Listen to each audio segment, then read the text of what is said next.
Amado Padre, te damos muchas gracias porque en esta mañana podemos abrir tu palabra. Lo hacemos, Señor, con profundo respeto. Tu revelación dada por el Espíritu Santo a lo largo de centenares de siglos, a través de tus hijos, y que nos ha llegado hasta ahora, hasta nosotros, y esta palabra sigue viva y es eficaz. Y nos habla a cada una de nuestras necesidades. Por eso, Señor, que te pedimos que estemos bien atentos a ella, aquello que nos quieras decir en esta hora. Gracias también, Señor, por esta ofrenda que nos ayuda también a tener una visión de que tu obra es nuestra responsabilidad. Gracias, Señor, por tu provisión. En nombre de Jesús. Amén, Señor. Amén. Os invito a leer en el segundo libro de Reyes. ¿Cómo me gusta decir segundo? Segundo o primero. Porque son libros, no son epístolas, no es la segunda de Reyes, es segundo libro de Reyes. Una tontería, ya lo sé, pero es importante. Segundo libro de Reyes, capítulo 20. Segundo de Reyes, capítulo 20.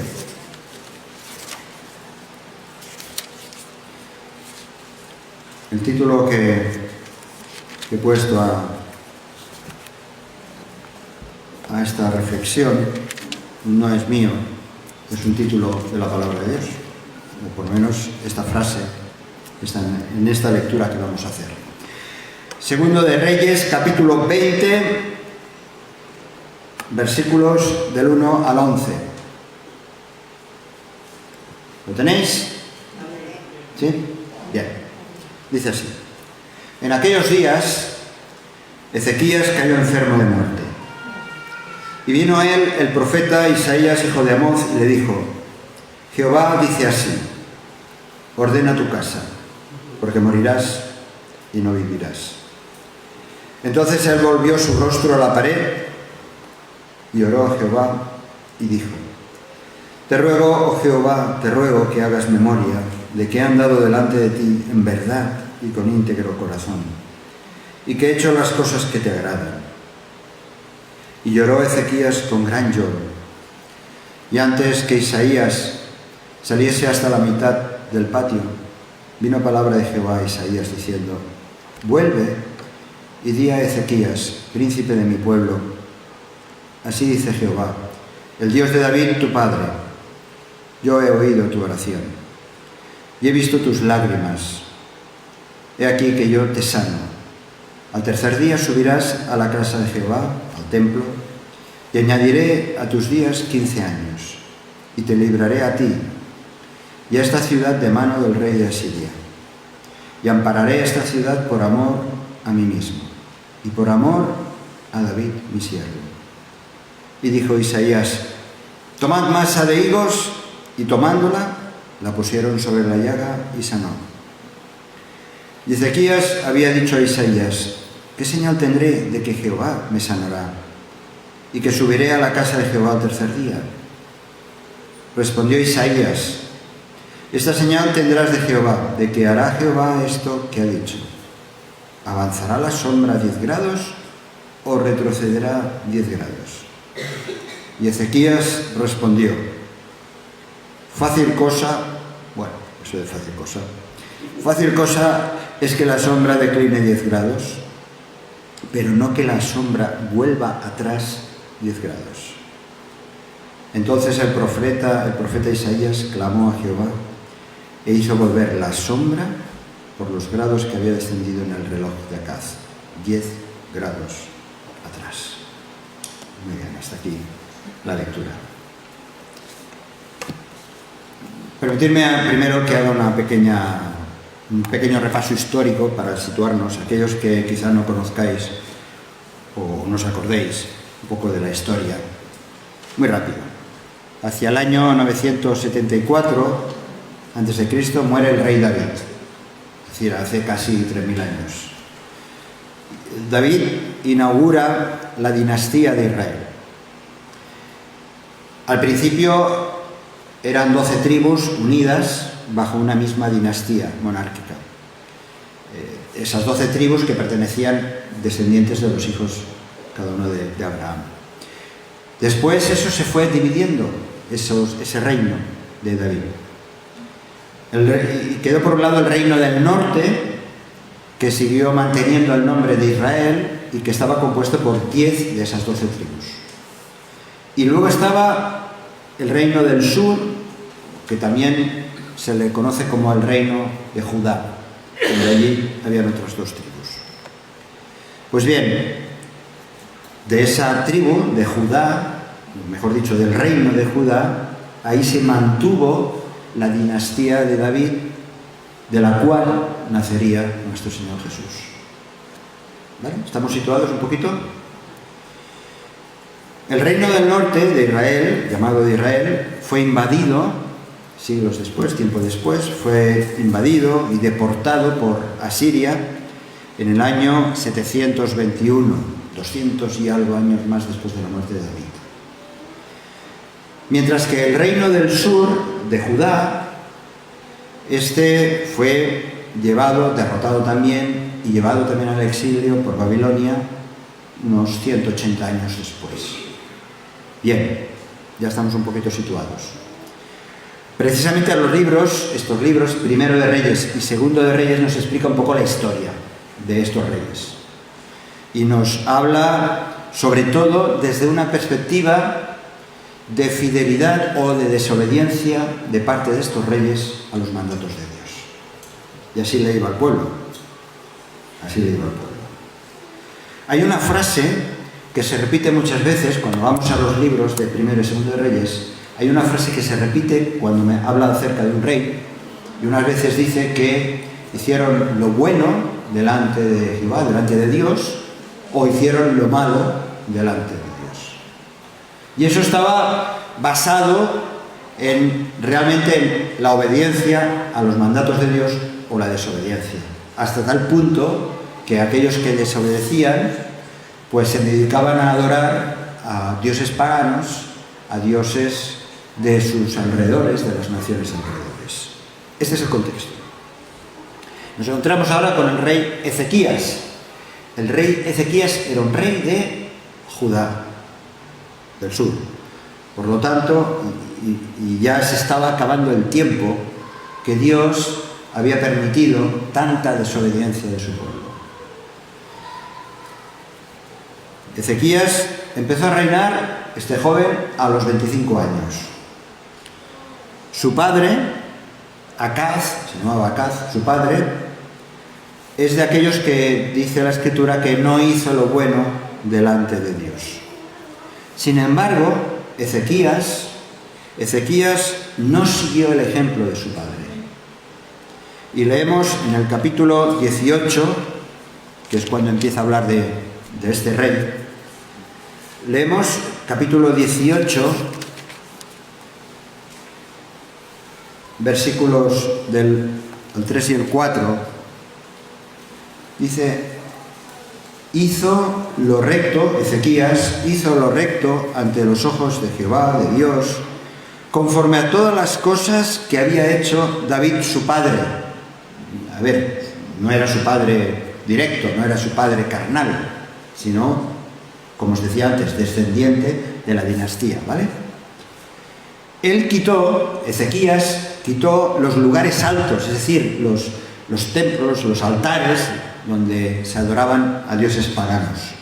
Él quitó los lugares altos y quebró las imágenes y cortó los símbolos de Asera, que era una de las diosas más importantes de esos tiempos, e hizo pedazos, fijaos en esto, en la serpiente de bronce que había hecho Moisés.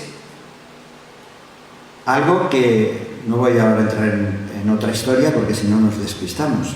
Pero ahí todavía se conservaba esa serpiente de bronce, dice, porque hasta entonces le quemaban incienso los hijos de Israel. Y la llamó Neustán. Neustán es una palabra hebrea que significa como si fuera una bagatela de bronce. La llamó así, no sirve para nada. Fijaos, algo que había sido simbólico, y todavía había gente que le ponía incienso, adoraba lo que había tenido una utilidad. Es como si nosotros, yo que sé, cualquier objeto que tenemos aquí, o cuando tenemos al principio de mes, que tenemos la Santa Cena, ¿no? Y le pusiéramos velas a los vasitos o al plato.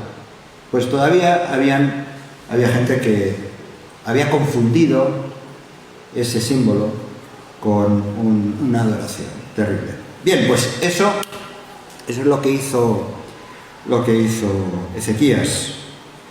Pero aquí hay dos primeras lecciones muy rápidas que las voy a mencionar. En primer lugar, cada generación es responsable de sí misma. Tus padres habrán sido lo peor del mundo, habrá habido faltos de respeto, habrán sido violadores, mentirosos, huraños, enemistados con el resto de la familia, o yo qué sé, o todo lo contrario, habrán sido padres excelentes, irreprochables, amorosos.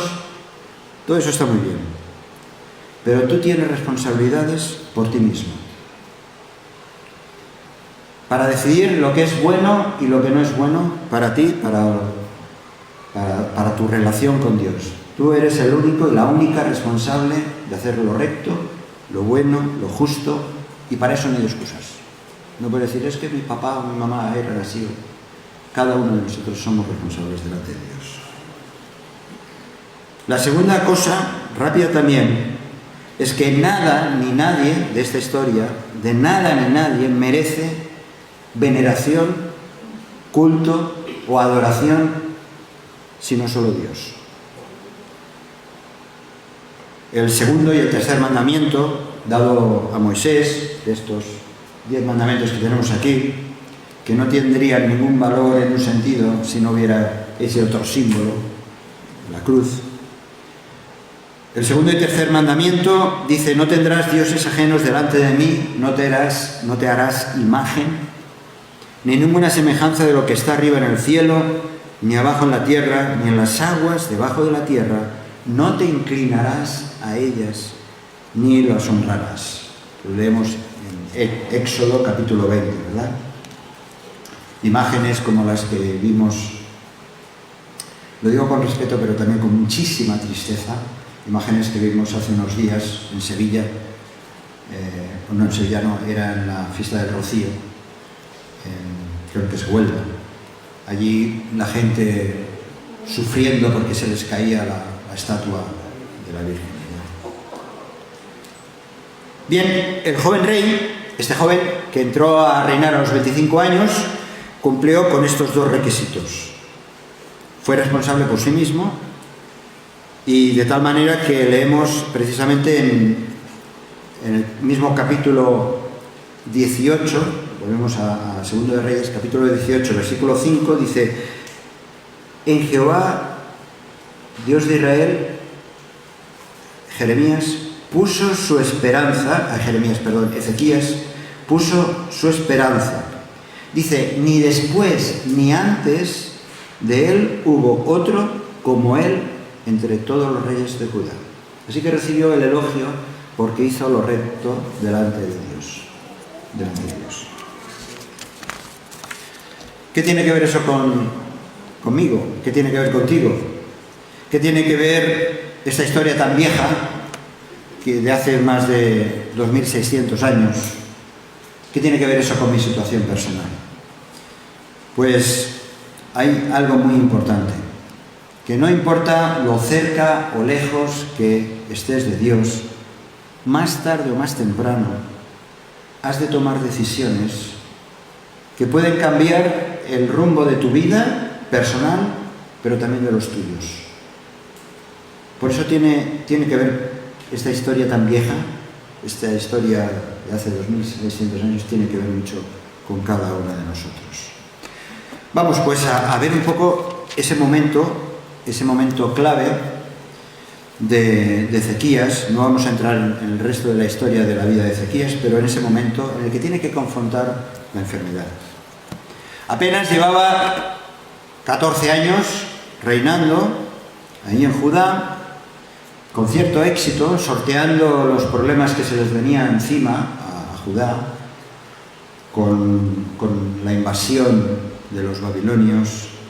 Cuando Ezequías enferma gravemente, tenía 39 años, ¿alguien aquí tiene 39 años o algo parecido? Algunos, lo siento. Imagínate, tienes 39 años, 40, 35, y alguien te da un diagnóstico como este. En este caso, Isaías, el gran profeta de Dios, que coincidió en ese tiempo, le hizo una visita a Ezequías, le visita en un palacio para informarle de primera mano la palabra profética del Señor sobre su muerte inmediata y su deber de preparar a toda la familia. Y le dice esta frase con la que estamos titulando esta meditación. Ordena tu casa, ordena tu casa. Ordena tu casa porque morirás y no vivirás. Menudo impacto, menudo impacto. Tristemente la noticia de una enfermedad terminal que apenas ha dejado notar sus síntomas debe causar un impacto tremendo en la persona. Te quedan 2 meses de vida, te quedan pocos días, tu cáncer no tiene solución, tu corazón puede fallar en cualquier momento, puedes tener una parada de riñones o de tus órganos vitales. Mi hijo ha tenido experiencias de bebés recién nacidos que han fallecido. Pero bueno, cuando hay una noticia, cuando uno está en pleno vigor de la vida, ¿no?, que te venga una noticia así, ¿cómo reaccionaríamos? Un auténtico shock para una cruda realidad, y es que la muerte, algo en lo que nos cuesta pensar y aceptar, es una realidad. Pero que sepas que eso va a ocurrir. Las palabras de Isaías de parte de Dios, ordena tu casa, es algo que entendemos lógico cuando le dice ordena tu casa, arregla tus asuntos, cuida de los tuyos. Muchas veces, esto con Marina, que tiene experiencia en estas historias, cuando hablando de temas de seguros, sobre todo de decesos, dice, no, si mi familia si me muero ya me enterrarán, ya me tirarán por ahí. El Señor le dice a Ezequías, ordena tu casa. Arregla tus asuntos pensando sobre todo en los tuyos, en tu entorno. Nos recuerda aquella parábola del Señor Jesús, la parábola del rico insensato, necio. Esta noche vienen a pedirte tu alma y todo lo que tú has provisto, de todo lo que te has preocupado, eso, ¿de quién será? ¿Para qué servirá? Al escuchar esta triste noticia, dice el texto bíblico que es interesante la reacción de Ezequías. Versículo 2 dice, él volvió su rostro a la pared y oró al Señor. Volvió su rostro hacia la pared, quiso estar a solas con su problema delante de Dios. Al final, todos y cada uno de nosotros, al final, hemos de ser sinceros. Nuestros problemas podemos dar 1000 vueltas, pero no nos queda otra cosa que ponernos delante de Dios y presentarle nuestra situación, la que sea. No sabemos cuál era realmente el dolor de Ezequías respecto a esa noticia. Este problema lo había agobiado tanto. Quizá la muerte, por ser una persona joven, el hecho de decir esto se me acaba, yo tengo derecho a vivir más. Quizá a lo mejor el tema de la herencia, de quién va a sucederme en el reinado, no sabemos bien. Pero lo que sí sabemos es que se le entristeció, se amargó profundamente. La noticia le causó ese impacto y oró al Señor. No oró como hacía antes, pidiendo a Dios que vindicara su nombre divino. Tampoco fue una oración de arrepentimiento, no fue ese el planteamiento. Más bien le recordó su fidelidad de servicio al Señor. Versículo 3, te ruego, oh Señor, te ruego, lo repite 2 veces, que hagas memoria, que te acuerdes de que he andado delante de ti en verdad, con íntegro corazón, y que he hecho las cosas que te agradan. Y lloró Ezequías con gran lloro. Lo que hizo Ezequías realmente, en un sentido, lo identificaba como otras oraciones que encontramos en las Escrituras, oraciones como la del rey David o el propio Salomón, pidiéndole al Señor, diciendo: Señor, yo he hecho lo bueno delante de ti, yo he procurado ser un buen siervo tuyo. Pero esta oración, la oración de Ezequías, destacó 3 características en su caminar con Dios. Por un lado, muestra que él caminaba en verdad, que él tenía una relación sincera con Dios, no de boquilla, que había sido confiable en la palabra de Dios, que había creído a Dios y por lo tanto había servido al verdadero Dios y nunca a los dioses falsos que eran representados por imágenes. Y hoy en día hay tantísimos dioses falsos, ¿verdad? En segundo lugar, él caminaba delante de Dios, dice, con un corazón íntegro, integridad. Su conciencia estaba enteramente tranquila, estaba limpia, estaba con su Dios, porque sabía que Dios le conoce lo más profundo de su ser. No había nada de duplicidad, no había nada de engaño en su fe.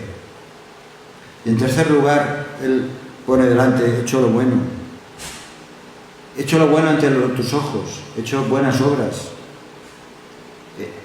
Mi esfuerzo por cuidar de esta nación es hacer lo que corresponde.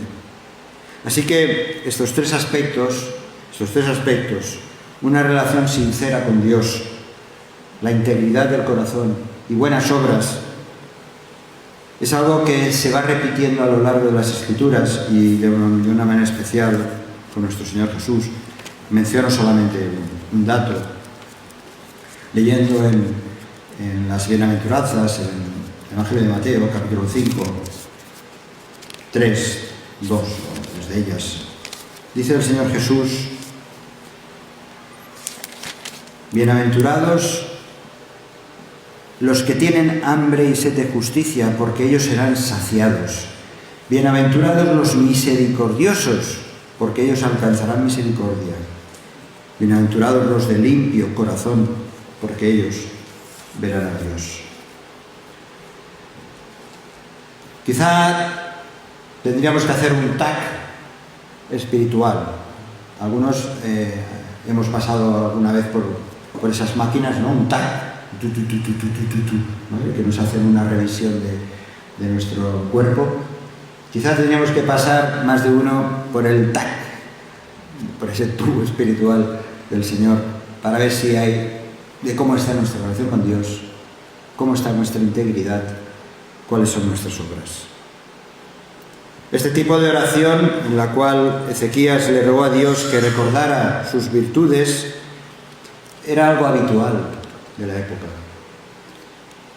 El propio rey David, en el Salmo 26, vamos a leer el Salmo 26, muy rápido, Salmo 26, 5 versículos solamente.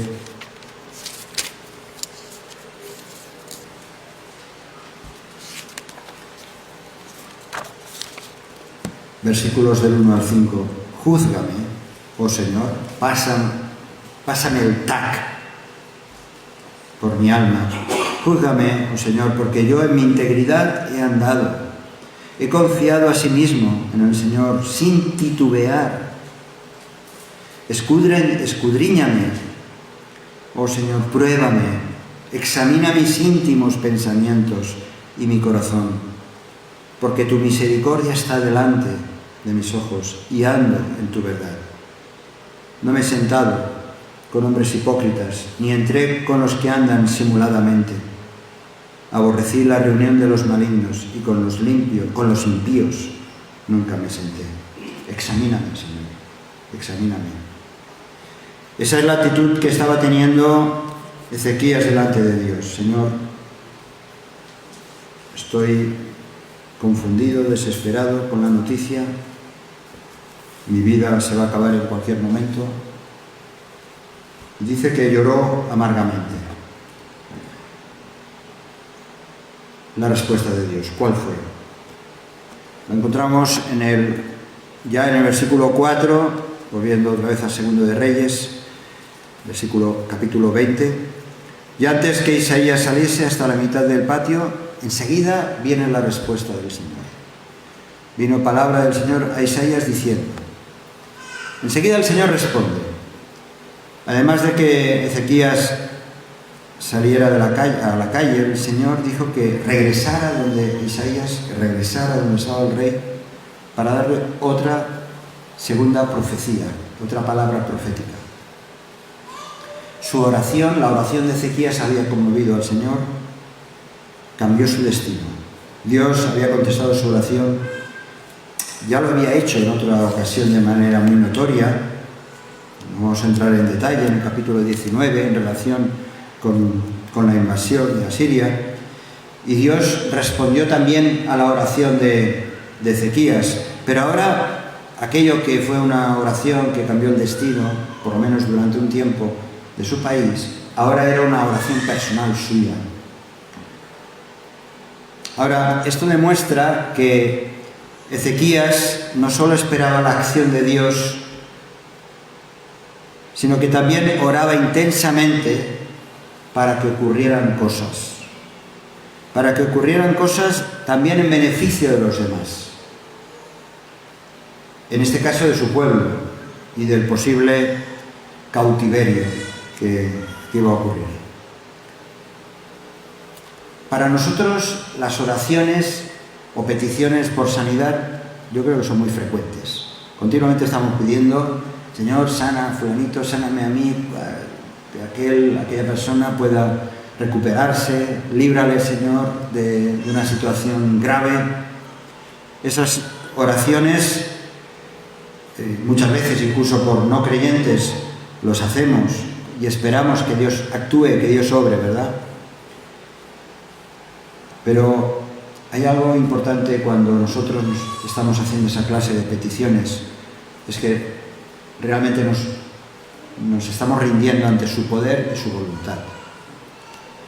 Esta segunda palabra profética llevaba implícitas 3 promesas que le dice el Señor. En primer lugar, después de 3 días visita al templo. Visita al templo.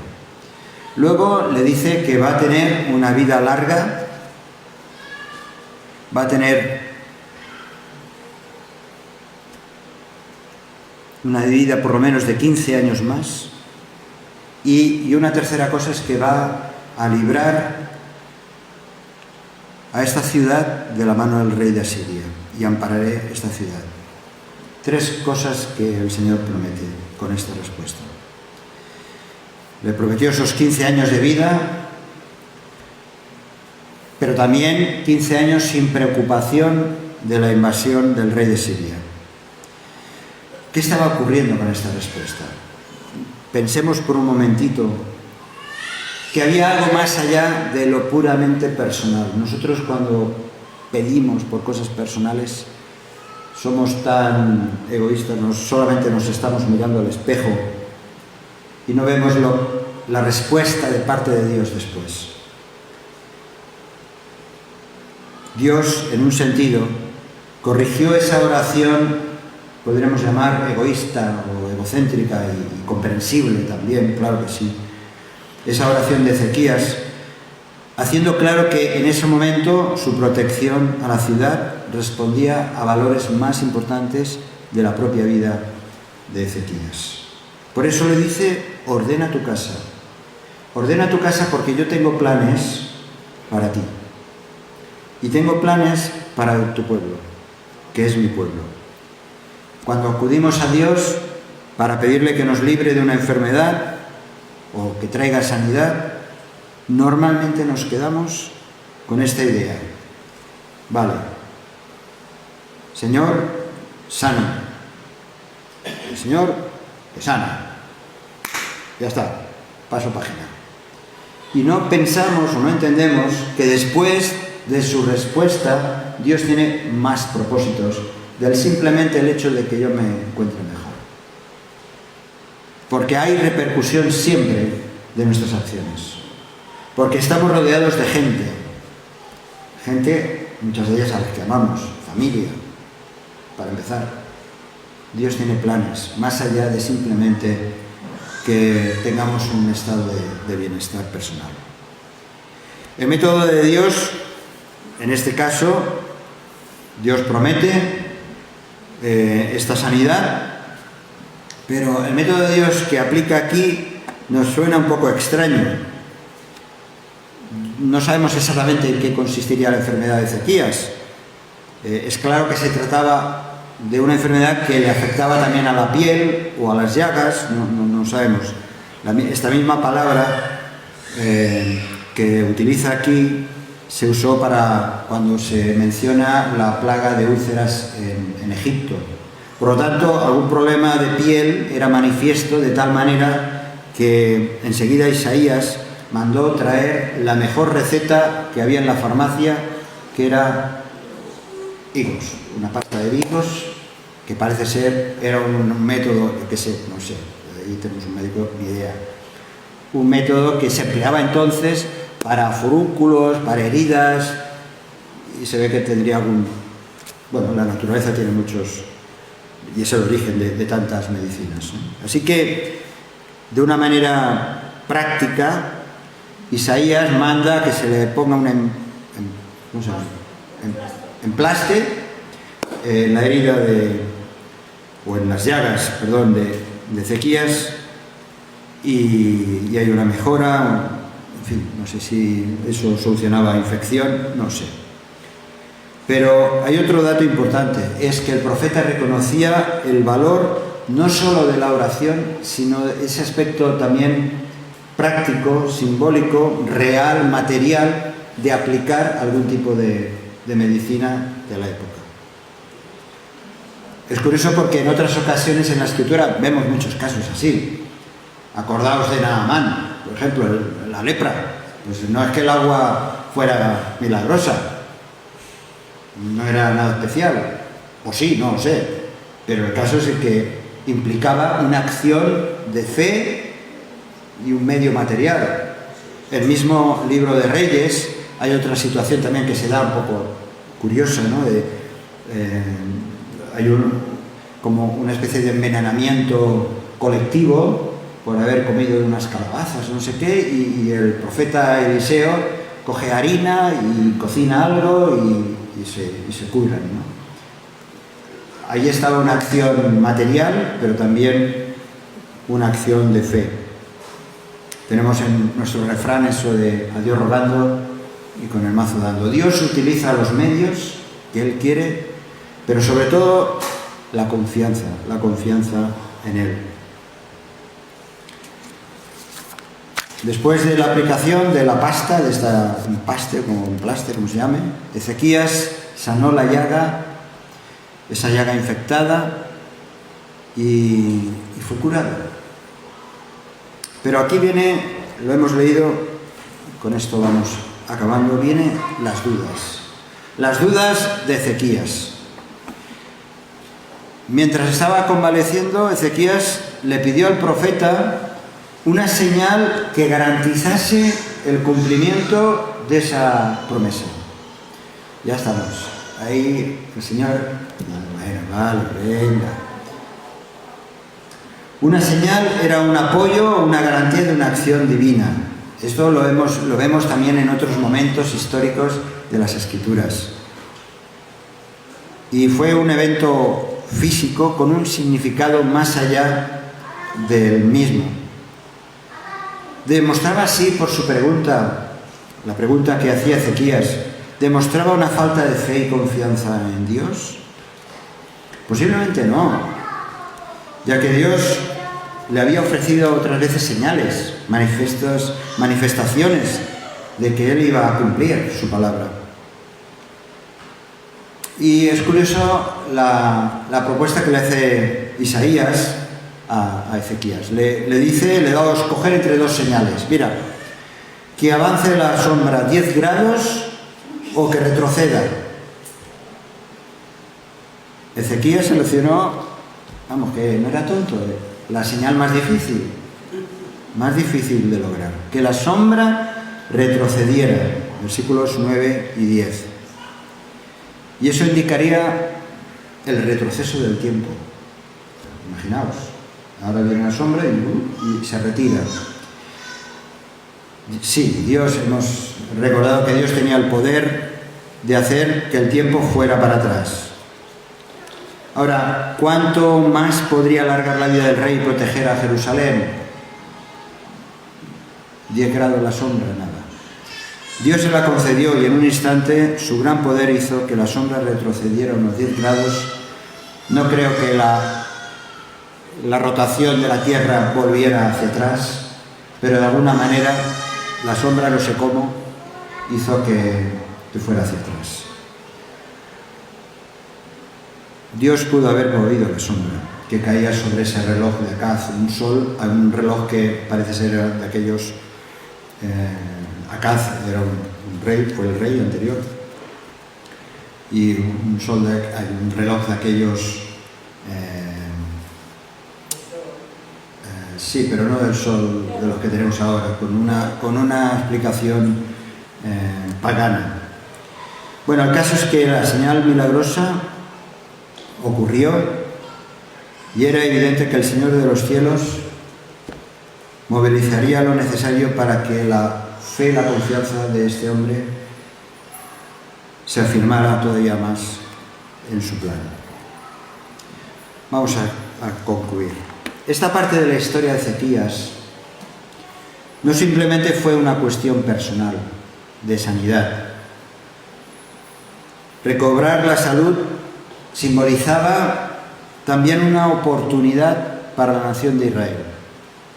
En este caso, esta segunda palabra profética, asociada al rey, tenía que ver mucho con la protección no solamente del rey, sino de la ciudad de Jerusalén, en definitiva, de la nación de Judá, que estaba en los últimos días de su existencia. Por supuesto que tanto la sanidad de Ezequías como la protección de Jerusalén, fijaos, tenía una fecha límite. A final de cuentas, todos, si Dios no viene antes, si el Señor Jesús no viene antes, vamos a morir. Tenemos una fecha límite. Y yo lo único que veo aquí de una manera determinada, o determinante para nosotros, o para mí, por lo menos, es la oportunidad. Dios nos sigue dando oportunidades. El punto principal de esta historia, sí, la liberación de la enfermedad de Ezequías y también de permitir esos 15 años más para poner en orden la casa, estaba asociada a la fidelidad a Dios. Estaba asociada a la oración. El bienestar individual y colectivo, en definitiva, depende de la piedad, de hacer caso de Dios, de la oración del justo, y que el futuro, por lo tanto, está asegurado, y esa es la convicción que necesitamos tener cada uno de nosotros. El futuro está asegurado exclusivamente por el poder de Dios y por los planes que Dios tiene para nuestras vidas y para nuestro pueblo. Sí, Dios puede sanarte si esa es su voluntad, pero no te quepa ninguna duda que Dios te está dando una nueva oportunidad para que los días que tengamos de existencia sean unos días ordenando nuestra casa, ordenando aquellos que están alrededor nuestro, ordenando también aquello que pertenece a la vida eterna, que tiene mucho que ver con nuestros conciudadanos, con nuestra propia nación con este mundo en el que vivimos. En una ocasión, los fariseos y los saduceos se acercaron a Jesús pidiéndole señales, que demostrase su poder, el poder del Mesías. Y Jesús, después de denunciar su hipocresía, les habló de la señal de Jonás y les dejó con esa idea, la señal de Jonás. La señal de Jonás era como él iba a experimentar la muerte y la resurrección. Y les dejó con este punto central, que Cristo es la oportunidad para nuestra vida, que su cruz y su resurrección son vitales, no solamente como un acto de fe, que hay que darlo, sino como una experiencia de vida permanente. Esa es tu oportunidad. Yo no sé si el Señor ha lanzado una profecía sobre ti o para ti, pero lo que sí es cierto es que el Señor nos da, como a Ezequías le dio 15 años de vida, para él y para su pueblo, nos da oportunidad de que ocupe el centro de nuestra vida. Lo que vaya a venir, lo que vaya a ocurrir contigo, con los tuyos, depende del poder de Dios, pero también depende de nuestra fidelidad, de nuestra obediencia a su palabra. Que el Señor nos ayude a vivir estos días que vivimos en medio de las dificultades y adversidades, a vivir sabiendo que Dios lo sabe todo. Si este mensaje te ha bendecido o te ha ayudado en algo, puedes suscribirte a nuestro canal de YouTube. También conocerás nuestra comunidad, la Asamblea Bíblica del Camp de Tarragona, en Cambrils, España, a la que estás cordialmente invitada o invitado. También puedes seguirnos por las redes sociales. Los enlaces los encontrarás aquí abajo y podrás visitar nuestra página, así como conocer nuestros programas radiales y podcasts de Yum Radio. ¿Qué? ¿Te suscribes ya a nuestro canal?